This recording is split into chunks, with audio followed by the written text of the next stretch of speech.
My husband of 8 years told me our marriage was stagnant.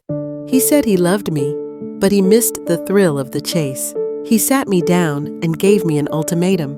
Either we open up our relationship so he could explore, or we should consider calling it quits.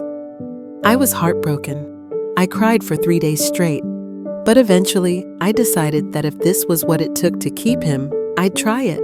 Little did he know, he was about to learn the hardest lesson of his life. Be careful what you wish for. We set ground rules. No friends, no coworkers, and we had to be home by midnight. My husband, let's call him Mark, was so excited. He bought new clothes, hit the gym, and spent hours perfecting his profile on all the dating apps. He was convinced he'd be out every weekend. For the first 2 weeks, I did nothing. I stayed home, watched movies, and felt sorry for myself. Mark, meanwhile, was getting frustrated. He was sending hundreds of messages and getting 0 replies. He started getting grumpy, complaining that the market was tougher than he remembered. To make him feel better, and honestly, just to see what would happen, I finally made a profile of my own. I used 2 photos, one of me hiking and one of me in a simple summer dress. I didn't even write a bio. In less than 24 hours, my phone was basically a vibrator. I had over 500 likes and dozens of messages from guys who were respectful, handsome, and actually wanted to take me to nice dinners. I decided to go on one date with a guy named Julian. He was a local architect, very charming, and made me feel seen for the first time in years. When I told Mark I was heading out for dinner, his face went pale.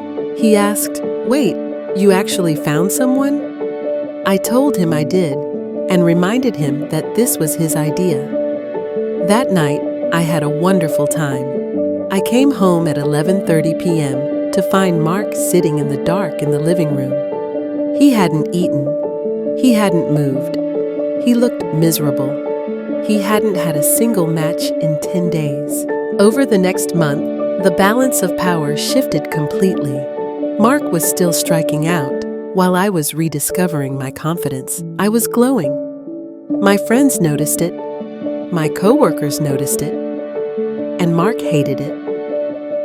One Friday night, as I was getting ready to meet Julian for a concert, Mark snapped. He stood in front of the door and said, "That's it, I'm calling it off. We're closing the relationship effective immediately." I looked at him and said, "No." He was stunned. He started screaming that I was betraying him and that I was being unfair. I pointed out the hypocrisy. He wanted this when he thought he'd be the one winning. Now that he was losing, he wanted to take my happiness away again. I told him I wasn't a toy he could put back on the shelf whenever he felt insecure. The spark he wanted to rekindle? It definitely came back, but not for him. I realized that Mark didn't want a better marriage. He wanted to feel powerful. When he realized he didn't have that power, he tried to control me. I moved out the following week. It's been 3 months, and Mark is still sending me long emails blaming me for ruining the family. But for the first time in a decade, I'm not responsible for his ego. After I moved out, things didn't just get quiet, they got toxic. Mark started telling our mutual friends and his family that I had been unfaithful. He conveniently left out the part where he was the one who practically forced me into the arrangement. I started getting messages from his mother calling me a homewrecker. I was being iced out of my own social circle. For a few days, I almost gave in. I almost went back just to stop the noise. But then, I received a message from a woman I didn't know on social media. Her name was Sarah. Sarah told me she had seen Mark's profile on a dating app 6 months before he ever brought up the idea of opening our marriage. It turned out Mark hadn't suggested the new arrangement to save our spark.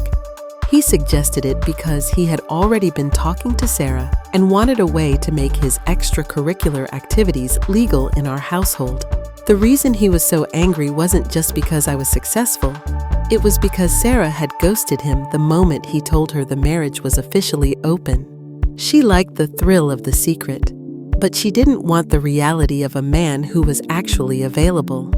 He had traded his stable marriage for a fantasy that blew up in his face the same week I started dating Julian. I met Mark one last time at a coffee shop to hand over the final paperwork. He looked like he hadn't slept in a month. He tried to apologize, saying he was confused and that he made a mistake. I showed him the screenshots from Sarah. I watched the blood drain from his face. He realized his entire narrative, the one where he was the victim of my success, was gone. I told him, "You didn't want an open marriage. You wanted a hall pass for your own mistakes, and you were too arrogant to realize I was the best thing you had." I walked out of that coffee shop and blocked him on everything. I didn't need a final word. The look on his face was enough. It's been a year now. I didn't end up staying with Julian. We had a great time, but I realized I needed to be single for a while to find myself again. I moved to a new city, started a job I love, and I've never felt lighter. As for Mark, from what I hear, he's still on the apps, still complaining about how difficult it is to find a good woman. Some people never learn that the problem isn't the market, the problem is them. Mark wanted to open a door to see what else was out there.